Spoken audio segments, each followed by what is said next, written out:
ఈ మొబైల్ అని చెప్తాం కదా, మొబైల్ చాలా అట్రాక్టివ్ ఉండటం వల్ల, వాళ్ళకి అందుబాటులో ఉండటం వల్ల వాళ్ళు దాన్ని ఎక్కువ యూజ్ చేసుకుంటూ మన మూమెంట్ ఇందాక చెప్పాను మీకు, మనం ఏదైతే చేస్తామో దాన్ని చూసి వాళ్ళు గ్రహిస్తారండి. ఇప్పుడు ఇక్కడ ప్రెస్ చేయాలని కానీ ఇట్లా ఇట్లా అనాలని కానీ దానికి స్క్రోల్ చేయటం కానీ ఎవరు నేర్పలేదు వాళ్ళు చూసి క్యాచ్ చేస్తారు. సో మనం చాలా అలర్ట్గా ఉండాలి, చాలా జాగ్రత్తగా ఉండాలి పిల్లల ముందు.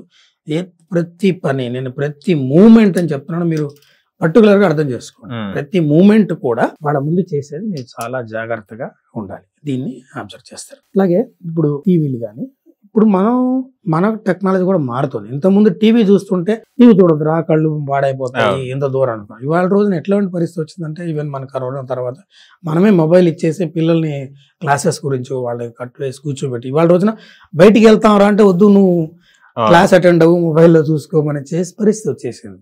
పరిస్థితులు మారుతున్నాయి కానీ దానికి ఒక లిమిటేషన్, దేనికైనా ఒక లిమిట్. అతి సర్వత్ర వర్జీయత అంటారు, ఏదైనా అతి అనేది మంచిది కాదు, అది ఏదైనా మంచిది కాదు. కాబట్టి దాన్ని మనం ఎంతలా కంట్రోల్ చేసుకోవాలి, ఎంత మనం ట్రైనప్ చేసుకోవాలండి. ఇప్పుడు మనం ఒక పిల్లవాడికి మన విషయం నేర్పాలంటే అరే ఇన్నిసార్లు చెప్పినా నువ్వు నేర్చుకోవట్లేదు, ఇన్నిసార్లు అర్థం కావదా అంటాం. మనం కొత్త విషయం నేర్చుకుంటాం. ఇప్పుడు వాళ్ళకంటే మనం ఒక 20 సంవత్సరాలు 25 సంవత్సరాలు పెద్దవాళ్ళం, మనకి గ్రాస్పింగ్ పవర్ కానీ మనకి ఎన్ని ఎక్కువే కదా. వాళ్ళ క్లాస్ పుస్తకాలు కానీ లేదా వాళ్ళ క్లాస్ పాఠం కానీ వాళ్ళకంటే మనం ఎఫెక్టివ్ నేర్చుకోవాలి, తొందరగా నేర్చుకోవాలి. మనం వాళ్ళకి చెప్పగలగాలి. ఎప్పుడైతే నువ్వు నేర్చుకున్నావు వాళ్ళ డౌట్ క్లియర్ చేస్తాం, డౌట్ ఎప్పుడైతే ఎక్స్ప్లెయిన్ చేసి వాళ్ళకి అర్థమయ్యేట్టుగా చెప్తాం వాళ్ళు దాన్ని మనకి రిఫ్లెక్ట్ చేస్తారు. చిన్నపిల్లలు ఉన్నారు, ఇంత ముందు కాలం ఏంటంటే పాటలు పద్యాలు అవి ఇవి నేర్పిస్తుండేవాళ్ళు, వాళ్ళకి అంత తీరిక లేదు. అది చేయటం వల్ల ఏమవుతుందంటే వాళ్ళల్లో ఇన్హరెంట్ క్వాలిటీ అనేది వచ్చేసేస్తుంది, అంతర్లీనంగా క్వాలిటీ. ఇప్పుడు మన పద్యాలు ఉన్నాయి, పద్యం పాడటం వల్ల మనం పాడుతుంటే ఏదో మనం యూట్యూబ్లో కానీ వాటిలో చిన్న చిన్న క్లిప్స్లో చూస్తుంటాం, పాడుతుంటే వాడికి పాట రాకపోయినా పిల్లలు చేస్తుంటారు, వాళ్ళు క్యాచ్ చేస్తారు, హామ్ చేస్తుంటారు. సో వాళ్ళ ముందు మనం ఇప్పుడు పద్యం పాడతాం, ఒక పద్యం పాడాం, మన తెలుగులో ఎక్కడ లేని వాళ్ళు ఎవ్వరికీ లేనంత గొప్ప సంస్కృతి సంపద మనకి పద్యాలండి. ఈ లాంగ్వేజ్లో ఎంత లేదు. వీటిలో మన వేమన శతకాలు ఉన్నాయి. ఇవేంటంటే దీంట్లో సమాజాన్ని రంగరించి ఒక చిన్న సినాప్సిస్ అంటే మీ ఇన్స్టెంట్ కాఫీ పౌడర్ లాగా చేసి పెట్టారు వాళ్ళు. దాన్ని మనం అర్థం చేసుకుని దాన్ని మనం కనుక ఉపయోగించగలిగితే సందర్భాన్ని బట్టి ఆ పద్యాల ముందు మనం నేర్చుకోవాలి, వాళ్ళకి సందర్భాల్లో వాళ్ళకి చెప్పాలి. లేదా అల్పుడెప్పుడు పలుకు ఆడంబరము గాను ఇట్లా. దీంట్లో ఏంటంటే ఇట్లా గొప్పగా మాట్లాడే తక్కువ ఉన్నాడు, ఎక్కువ మాట్లాడే తక్కువ పని చేస్తాడని కానీ, ఉప్పు కప్పు రంబు ఒక్క పోలిక నుండు, చూడ రుచుల జాడ వేరు, పురుషులందు పుణ్య పురుషులు వేరయ్యా చెప్తాడు. ఇది విడమర్చి చెప్పినప్పుడు వాళ్ళకేంటంటే వాళ్ళ మానసిక స్థాయి పెరుగుతుంది, ఆలోచించడం పెరుగుతుంది, అర్థం చేసుకోవడం పెరుగుతుంది. ఎప్పుడైతే అర్థం చేసుకుంటారో, అర్థం చేసుకున్నప్పుడు మీరేది తప్పు చేయరండి. తెలియనప్పుడు చేస్తాం, తెలిసి చేస్తే తెలిసిన తర్వాత ఏ మనిషి, ఎందుకంటే అందరూ మనుషులుగా మనకు ఒక మానవత్వం అనేది ఉంది, మన దగ్గర క్వాలిటీస్ ఉంది, మనం దాన్ని చెయ్యం అనమాట. వీళ్ళకి అర్థం చేయగలగాలి, అర్థం చేసి చెప్పాలి, దాని తగ్గట్టు ఆటలాడాలి. ఈ మొబైల్ ఇవ్వద్దంటే ఆల్టర్నేటివ్ ఏం కావాలి అది చూడాలి కదా. మొబైల్ దానికి ఆల్టర్నేట్ ఏం చేయాలి, వాళ్ళకి ఇంట్రెస్ట్ ఉన్న గేమ్లు, వాళ్ళకి ఉపయోగపడే గేమ్లు, కూడా ఫిజికల్ ఫిట్నెస్గా. ఎట్లా అంటే ఇప్పుడు మనం బయట వాళ్ళు వెళ్ళొద్దు, వాళ్ళతో కలవద్దు, ఆ పిల్లలు అల్లరి వాళ్ళు, అలా కాదు, వాళ్ళ ఏజ్ గ్రూప్తో వాళ్ళకి కలవలు ఇవ్వాలి. దాన్ని మనం మానిటర్ చేయాలి, ఎక్కడ ఏది కంట్రోల్ చేయాలో కంట్రోల్ చేసుకోవాలి. ఇప్పుడు జంతువులను చూసుకోండి, ఇప్పుడు జిరాఫీ తెలుసు కదా, జిరాఫీ ఒక చిన్న పిల్ల పుట్టిన దగ్గరని పుట్టంగానే ఫస్ట్ ఏం చేస్తుందంటే దాన్ని కాళ్ళతో తంతుందండి, భయంకరంగా తంతుంది. ఓకే, భయంకరంగా ఎంత తంతుందంటే అది లేచి దానికి దొరకకుండా పారిపోతుంది. జిరాఫీ పుట్టంగానే నేర్పిస్తుంది. ఎందుకంటే జిరాఫీ మాంసం అంటే సింహానికి పులులకి బాగా ఇష్టం. దాన్ని దొరకకుండా ఉండడం కోసం ఇప్పటి నుంచి ట్రైనప్ చేస్తారు. మీరు సమాజంలో ఉన్న చెడుని కానీ కీడుని కానీ మీరు కంట్రోల్ చేయలేరు, కానీ దాన్ని ఎదుర్కొనే శక్తిని మాత్రం మీ పిల్లలకి మీరు నేర్పించగలరు. అది ఎలాగా, మన ప్రవర్తనతో, మీ ప్రవర్తనతో. అల్టిమేట్గా ఏంటి, ఏది చేసినా మనం మారాలి, మన వాళ్ళ పిల్లలు ఫాలో అవుతారు. మీకు నేను ఒక ఉదాహరణ చెప్పగలను, ఇవన్నీ మీరు చెప్తున్నారు సాధ్యమేనా? చూస్తుంటాం అనగానే ఏ తల్లి పిల్లల్ని ఎవరు రివర్స్ కొడతారో దగ్గర తీసుకునేటోళ్ళే. నాకు తెలిసిన ఒక కుటుంబం చెప్తానండి. వాళ్ళు టీవీ లేదు. ఎందుకు టీవీ లేదు అంటే, టీవీ ఉందంటే గ్రాండ్ ఫాదర్ ఉన్నారు, లేదంటే వీళ్ళు ఉన్నారు, కొంచెం సౌండ్ మనకు తెలియకుండానే ఎక్కువ సౌండ్ వింటుంటాం. పిల్లలు కూడా అట్లా అట్లా అట్లా అట్లా అట్లా అడిక్ట్ అయి చూసేస్తుంటారు. వద్దు, టీవీ బంద్. మొబైల్ ఇంతవరకు పిల్లవాడికి ఇంటూ 3.5 సంవత్సరాలు 4 సంవత్సరాలు రాబోతుంది. మొబైల్ వాడుతుంటే తాత మొబైల్ వాడకూడదు, తీసేసాయి, మొబైల్ మూసేసాయి, పిల్లగాడు చెప్తాడు తిప్పి నువ్వు నాతో ఆడుకో అని చెప్తాడు. ఎక్కడి నుంచి వచ్చింది అది? ఇదే మొబైల్ ప్రతి ఒక్కడు పిల్లలు ఇట్లా చేస్తున్నారు, ఈ పిల్లవాడు ఇట్లా చేస్తుంటే ఎక్కడి నుంచి వచ్చింది? మనం ఏర్పరిచిన వాతావరణాన్ని బట్టి. మా తాతగారు పాటలు పాడుతుంటాడు, పద్యాలు పాడుతుంటే ఈవిడ కూడా ముందు అంటాం. చిన్నప్పటి నుంచే కాళ్ళు ఇట్లా కొట్టుకున్నప్పుడు ఆపంగానే అంటాడు. వాళ్ళు క్యాచ్ చేస్తున్నారు. తర్వాత పాటలు చూసి ఈ పద్యాలు శ్లోకాలు పాడటం ఎక్కడి నుంచి వస్తుందండి? వాతావరణం, మా చుట్టుపక్కల. అదే నేను పదే పదే చెప్పదలుచుకుంది ఏంటంటే, మనం ఏదైతే చేయాలనుకున్నాం అది మనం వాళ్ళ సరౌండింగ్స్లో మనం చేస్తూ ఉండాలి. ఇప్పుడు మీరు గొప్ప గొప్ప ప్లేయర్స్ తీసుకోండి, చెస్ ప్లేయర్స్ కానీ, క్రికెట్ కానీ, ఏదైనా తీసుకోండి మీరు, లేదంటే ఏ విషయంలో సంగీతంలో కానీ తీసుకున్నారంటే వాళ్ళ బ్యాక్గ్రౌండ్లో చూసినప్పుడు కల్లా పేరెంట్స్, అమ్మ కానీ, నాన్న కానీ, మేనమామ, లేదా తాతగారు, అమ్మమ్మ, నాయనమ్మ, వీళ్ళు ఉంటారు. ఫస్ట్ బేసిక్స్ నేర్పిన వాళ్ళు. ఒప్పుకుంటారా? లేదు.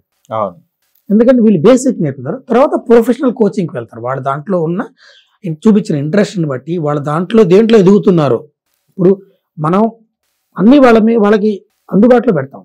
పాటలు పాడుతున్నారు, పాటలు క్యాచ్ చేసి వాళ్ళు కొంతమంది ఉంటారు. సో వాళ్ళు దాంట్లో ఎంకరేజ్ చేయాలి. ఈ పాట ఏది తప్పు కాదండి, అట్లానే ఏది గొప్ప కాదు. అన్నింటిలో కూడా వాళ్ళు ఏదైతే వాళ్ళు ఇంట్రెస్ట్గా చేసుకున్నప్పుడు తొందరగా నేర్చుకుంటారు. మీరు వాడి ఇంట్రెస్ట్ లేనిది రుద్ది వాడు 2 సంవత్సరాలు నేర్చుకునేది, వాడికి ఇంట్రెస్ట్ ఉన్న విషయాన్ని కనుక వాళ్ళకి అందుబాటులో పెట్టి మీరు దాంట్లో కొడిచించండి, వాడు 2 నెలల్లో షైన్ అవుతారు. పిల్లలు కానీ ఇట్లా ఇది అనమాట. అది ఇట్లాగే నేను ఇందాక ఉదాహరణ చెప్పాను, ఈ ఒక పిల్లవాడు అట్లా. ఇంకొకటి అండి, నా అనుభవంలో మా కమర్షియల్ హెడ్ మామూలుగా మాట్లాడుకుంటుంటాం. సో మనం మాట్లాడేది నోటితో కాకుండా హృదయంతో మాట్లాడతాం కాబట్టి ఎవరైనా మన సమస్యలు కూడా చెప్పడానికి వస్తారు కొంతమంది. అవును. సార్ ఇది మార్నింగ్ పిల్లవాడు అస్సలు వదలడండి, ఏడిచి రోజు వాడిని ఏడిచి నేను ఇంట్లో ఆఫీస్కి రావాల్సి వస్తుంది, నాకు చాలా బాధ అనిపిస్తుంది, నాకు రోజు ఇదే తలకనే అయిపోయిందండి, అన్బేరబుల్గా ఉందా అన్నాడు. దానిలో చిన్న సలహా ఇస్తాను, నువ్వు పాటిస్తావు, ట్రై చేయండి, ఒక 10 days తర్వాత నాకు చెప్పండి ఏ సంగతి అని చెప్పాను. ఎన్ని గంటలు నిద్ర లేస్తావు? ఓకే 7 o'clock లేస్తాడు. మీ వాడు ఎన్ని గంటలు లేస్తాడు? నేను లేవగానే లేస్తాడు. నీ మిస్సెస్ ఎన్ని గంటలకు లేస్తారు? ఆమె ముందు లేస్తుంది, లేదంటే 6:30 అట్లా లేచి పనులు చేసుకుంటారు, మాకు రెడీ చేయాలి కాబట్టి చేస్తారు. వీడు లేచిన దగ్గర నుంచి మిమ్మల్ని కానీ ఆమెను కానీ డిస్టర్బ్ చేస్తూ ఉంటాడు. ఎందుకంటే వాడు ఎంగేజ్ కావాలి, ఆమెకి పని ఉంది, మీరు ఆఫీస్కి వెళ్ళాలి, మీరు అవైలబుల్ లేరు వాడికి, వాడు మీతో గడపాలనే ఒక తపన తీరడం లేదు.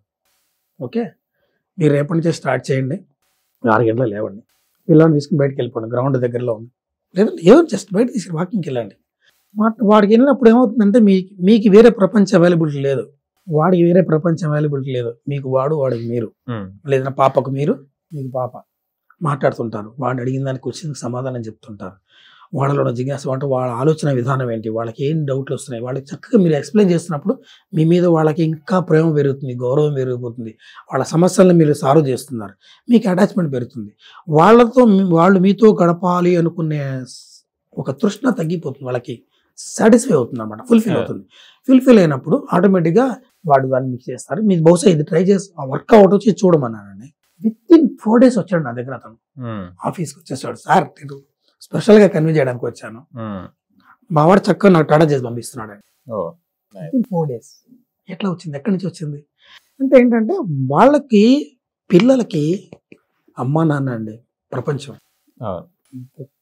సో వాళ్ళు మీరు టైం ఇవ్వాలి. నేను ఉద్యోగం చేస్తున్నాను, దేనికోసం ఉద్యోగం చేస్తున్నాను, దేనికోసం సంపాదిస్తున్నాను, ఎవరన్నా చూడు, నేను ఎంత సంపాదిస్తాను తీసుకెళ్ళి కార్పొరేట్ స్కూల్లో చేస్తున్నాను, ఎల్కేజీలోనే 3 లక్షలు 4 లక్షలు పెట్టి స్కూల్లో జాయిన్ చేస్తాను, ఎందుకు చేస్తున్నారు? లేదంటే 50,000 అనుకోండి, ఏది తక్కువ నెలకి 50,000 మీరు చేస్తాను, ఏ స్కూల్లో చూసినా ప్రైవేట్ స్కూల్ అంటే అట్లాగా ఉన్నాయి. ఎందుకు చేస్తున్నావు అంటే పిల్లలకు మంచి, నాకంటే గొప్పగా ఉండాలి. నువ్వు డబ్బు ఖర్చు పెట్టి అన్ని చేసి బేసిక్స్ పోతున్నావు కదా, బేసిక్స్ లేనప్పుడు వాడు తర్వాత ఎట్ అవుతాడని తెలియదు. నువ్వు ఫౌండేషన్ చేసినప్పుడు దేంట్లో అయినా వాళ్ళు నిష్ణాలు అవుతారు, లేదంటే వాళ్ళు గొప్ప వాళ్ళు అవుతారు, వాళ్ళు ఏది సాధించాలో చేయగలుగుతారు. మనం ఆ బేసిక్ సపోర్ట్ అనేది ఇవ్వాలి. సో అది నేను ఇందాక చెప్పాను, రెండు చెప్పాను. ఒకటి ఎట్లయితే మొబైల్ వాళ్ళ ఇంట్లో వాడటం వల్ల ఒక పిల్లవాడు ఎలా బిహేవ్ చేస్తున్నాడు, పద్యాలు ఎలా పాడుతున్నాడు. కానీ ఇవన్నీ టోటల్ గా దీన్ని మనము అంటే ఒక సొల్యూషన్ కి రావాలంటే ఏం చేయాలి సార్? అంటే ప్రతి ఒక్కరు సొల్యూషన్ కోసం ట్రై చేస్తుంటారు, కానీ అది 1-2 days లోనే ఫెయిల్ అయిపోతుంటారు. ఇప్పుడు మనం మన ఇంటర్వ్యూ చూసిన తర్వాత కూడా అరే మనం కూడా ట్రై చేయొచ్చు కదా అని ట్రై చేసే వాళ్ళు ఉంటారు, ట్రై చేయని వాళ్ళు అసలు పట్టించుకోరు. బట్ ట్రై చేయాలన్నప్పుడు దీన్ని మనము మొత్తానికే అంటే పిల్లలు నుంచి ఇప్పుడు ఏదైతే హ్యాబిట్స్ నేర్చుకుంటారని మొత్తం వాళ్ళు దరిదాపులో కూడా ఉండొద్దు అంటే ఎలాంటిది మనం సొల్యూషన్ చెప్తారు సార్ మీరు? మీకు కంప్యూటర్ వచ్చా? అవును. ఎన్ని రోజులు నేర్చుకున్నారు? పెట్టగానే వచ్చేసింది? లేదు, టైం పడుతుంది కదా. దేనికైనా అంతే, సాధనమున్న పనులు సమకూరు ధరలోన. ఏదైనా సాధన చేయాలి. నేను మొదలే చెప్పాను, ఫస్ట్ స్టెప్ నేను చెప్పా మీకు, ఈ విషయాన్ని సమస్య నుంచి మనం ఓవర్కమ్ కావాలంటే ఓర్పుతో సహనంతో మనకి ఇష్టం ఉన్నా లేకపోయినా మనసు విప్పి ఆలోచించాలి అని చెప్పాను. ఇప్పుడు నీ ఆశలు సరిపోదండి, ఆశ ఏం కావాలి? ఆశ ఉంటే నాకు అది కావాలి, ఆశ ఉన్నప్పుడు నువ్వు దాన్ని పాత్ చేసుకుంటావు. నువ్వు నీ పిల్లవాడిని గొప్పవాడి చేయాలనుకున్నావు, నువ్వు వాడు దాని తగ్గ పాత్ వేయాలి, రహదారి చూపించాలి. దానికి సహనం. ఇప్పుడు తల్లి 9 నెలలు గర్భంలో భరిస్తుందండి, భరించి తను మరి బేర్ చేస్తుందా లేదా? ఎందుకు? ఆ ఒక్క సంతోషం కోసం భరిస్తుందా లేదా? అంటే ఉంది మన దగ్గర క్వాలిటీ దగ్గర లేదండి. నేను యువతని తప్పు పడితే అస్సలు ఒప్పుకోనండి. అంటే వాళ్ళకి గైడెన్స్ చేసేవాడు తక్కువైపోయారు. ఇప్పుడు 70% వచ్చిన తర్వాత ఏంటంటే ఓకే అమెరికా వెళ్తే గొప్ప, లేదంటే యూకే వెళ్ళిపోతే గొప్ప, ఇది తప్పు కాదు. అప్పట్లో అది బాగా అనిపించింది. మనం ఇవాళ రోజున ఏం చేస్తున్నాం, మనం సాంప్రదాయమైన ఆహారం అంటున్నాం, సాంప్రదాయాలు అంటాం, లేదంటే ఆర్గానిక్ ఫుడ్ అని అర్థం అవుతుంది జనాలకి. వస్తున్నారా లేదా? అంటే ఏంటి, వాళ్ళది కాదు కదా, వాళ్ళని సరిగ్గా గైడ్ చేయకపోవడం. అందుకనే ఇప్పుడు మేము చెప్పి ఇట్లాగని అందుకనే దీంట్లో రావడం ఏంటంటే 100 మందికి చెప్తాం, 10 మంది మనసు పెట్టి వింటారు. ఒకళ్ళు ఆలోచించినా వాళ్ళ లైఫ్ బాగుపడినా కూడా ఉపయోగం. ఇది మేము చేస్తున్న ఇండస్ట్రీలో కానీ, నేను సిమెంట్ ఇండస్ట్రీస్లో పనిచేశాను, నేను అసిస్టెంట్ జనరల్ మేనేజర్ గారు రిటైర్ అయ్యాను. అక్కడ చేసిన ట్రైనింగ్ ప్రోగ్రామ్స్, అక్కడ చేసిన చిన్న చిన్న మోటివేషన్ క్లాసెస్తో వాళ్ళల్లో జరిగిన మార్పు మీరు నమ్ముతారు నమ్మరు. నా ఏరియాలో పొగాకు తంబాకు అంటే ఎక్కువ వాడేవాళ్ళు ఉండేవాళ్ళు, మానేయటం అది లేకుండా ధైర్యంగా నేను చెప్పేవాడిని. నా ఏరియాలో ఎవరన్నా మీరు పట్టుకుంటే నేను 100 రూపాయలు పెనాల్టీ ఇస్తానని చెప్పేవాడిని. ఆ ధైర్యం నాది. ఎట్లా అంటే నా పీపుల్ నేను ఇందాక చెప్పాను, మనం నోటితో కాదు మనసుతో మాట్లాడితే ప్రతి ఒక్కళ్ళు స్పందిస్తారు. అట్లాగా చేయటంతో అక్కడ జరిగిన మార్పులను చూసి ఓకే మనం ఇట్లాగా చేయొచ్చు, మనది బాగానే మనకు మార్పు వస్తుంది. మన ప్రయత్నం మనం చేయాలండి, రిజల్ట్స్ అనేది ఆటోమేటిక్గా వస్తుంటాయి. తమిళనాడులో ఉన్నాను, స్కూల్స్కి వెళ్ళేవాడు, స్కూల్స్లో ఇలాగ చిన్న చిన్న మోటివేషన్, ప్లాస్టిక్ వాడకం గురించి చిన్న చిన్న కథలు చెప్తున్నాను. ఎట్లా అంటే ఒక మంచి ఊరు కోసం గొప్పగా చేయాలనేసి ఒక యాగం మీద చేస్తారు. దానికి అందరినీ ఏం చెప్తారంటే ఒక పూజ చేయటం, అభిషేకం చేయడానికి తీసుకొచ్చి అందరింట్లోంచి ఒక్కొక్క గ్లాస్ పాలు తీసుకొచ్చి పోయమని చెప్తారు, పెద్ద ఇది పెట్టేసి. అంతా అయిపోయి మనం స్టార్ట్ చేసి తీరా చూసేప్పుడు కల్లా దాంట్లో మొత్తం నీళ్ళే ఉంటాయి, పాలు అసలు ఉండవు. జరిగింది ఏంటి, అక్కడ అంతమంది పాలు పోస్తా, నేను ఒక్క గ్లాస్ నీళ్ళు పోస్తే ఎవడు చూడొచ్చాడు అని చెప్పేసి ప్రతి ఒక్కడు అదే.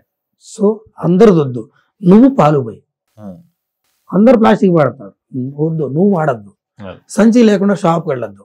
అమ్మ చెప్తుంది, పనులు చెప్తుంది, చేయాలి, మనమే చేయాలి. సంచి లేకుండా వెళ్ళకు, షాప్ వాడు ఇస్తాడు తీసుకోకు, ఆటోమేటిక్గా వాడు అలవాటు ప్రకారం ఇస్తాడు తీసుకో.